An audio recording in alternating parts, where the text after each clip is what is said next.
E aí, pessoal, tudo bem? Então, dando sequência aos nossos objetos de conhecimento, nós vamos iniciar o capítulo 4.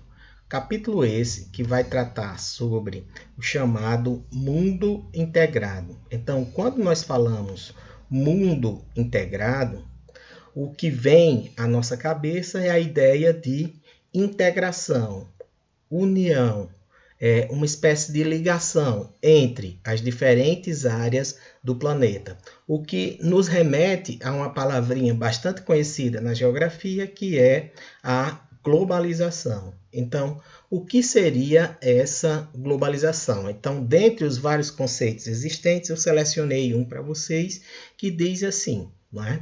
Então, isso seria, ou a globalização seria um termo elaborado na década de 80, para descrever o processo de intensificação da integração econômica e política internacional, marcado pelo avanço nos sistemas de transporte e de comunicação. Então, observe, apesar desse conceito ele ser considerado relativamente novo, ele pode ser visto dentro de uma perspectiva histórica. O que é que isso significa?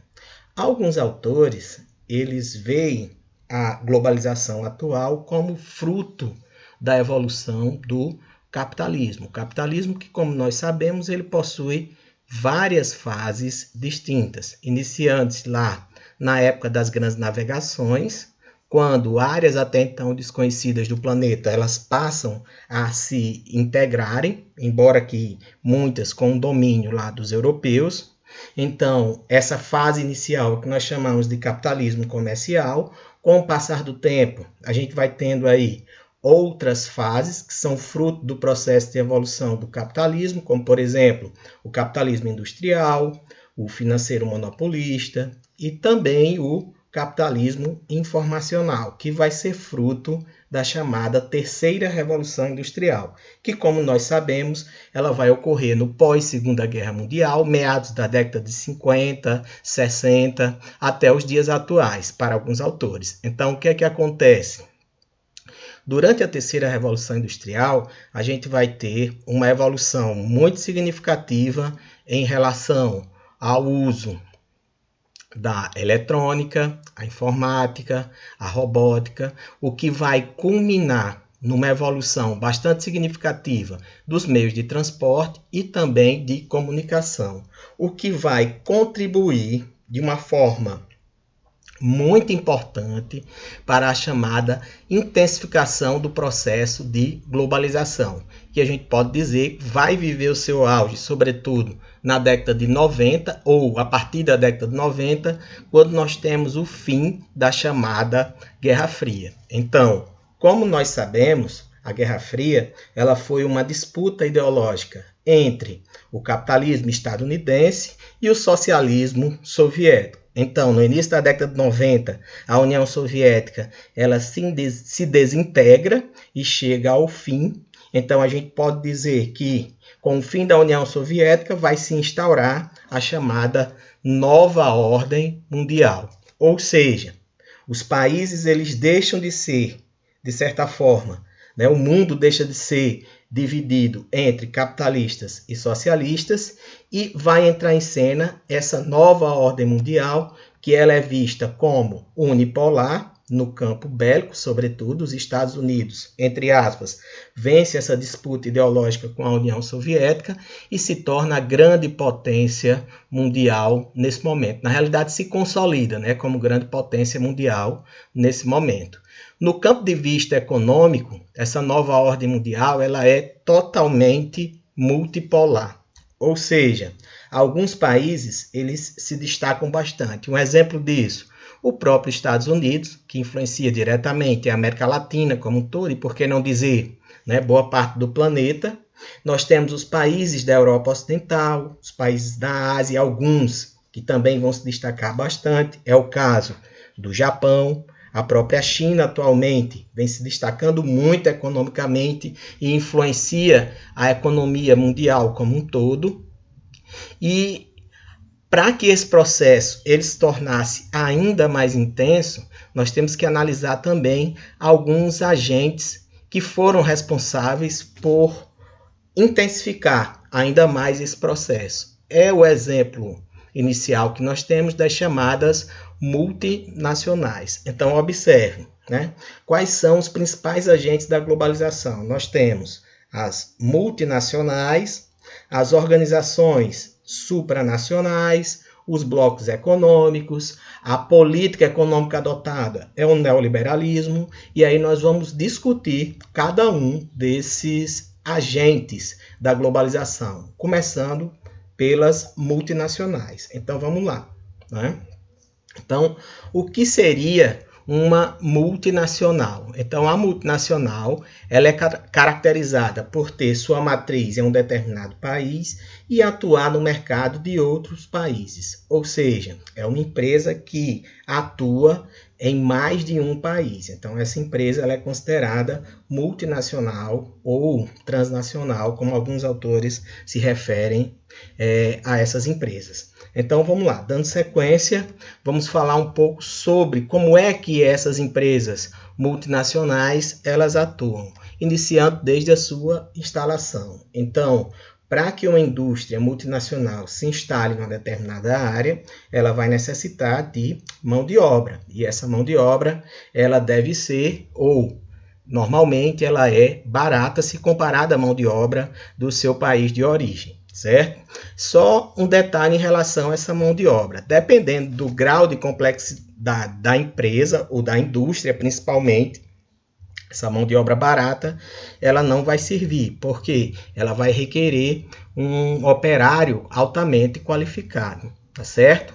Mas a gente não pode descartar esse primeiro ponto, que é levado em consideração pelas multinacionais, que é a mão de obra. Segundo ponto importante, que hoje em dia vem sendo bastante discutido e utilizado pelas multinacionais. As leis ambientais, elas são amenas, ou seja, os países hoje em dia, eles procuram, as empresas hoje em dia, elas procuram os países em que as leis ambientais, elas são menos rígidas, tá ok? Um ponto também crucial para que um país ele receba os investimentos de uma empresa multinacional, a questão dos incentivos fiscais, ou seja, muitos governantes, eles abrem mão dos impostos que seriam ali arrecadados com aquela empresa por um determinado período, para que a gente tenha a instalação dessa fábrica no seu território. Então, hoje em dia, há uma disputa tão grande entre os países que alguns autores chegam a falar na chamada guerra fiscal, onde nada mais é do que um país tentando oferecer mais benefícios do que o outro, para que possa atrair esse investimento. Tá certo? Uma estratégia muito utilizada por essas empresas multinacionais hoje em dia é a fragmentação da produção. E aí eu repito, essa fragmentação, essa subdivisão da produção, ela só é possível atualmente porque nós tivemos um avanço muito significativo nos meios de comunicação e também de transporte.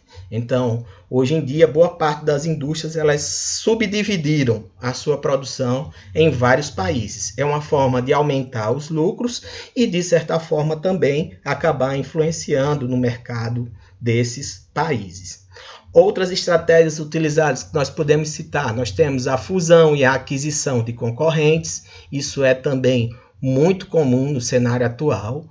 Várias empresas multinacionais, elas acabam adquirindo os concorrentes menores, sobretudo os concorrentes locais, né? O exemplo que eu coloquei aí para vocês em relação ao Guaraná Jesus, que foi adquirido por uma multinacional muito importante, que é a Coca-Cola.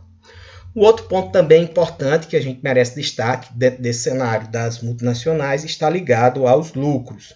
Os lucros obtidos pelas multinacionais normalmente eles são enviados para o seu país de origem.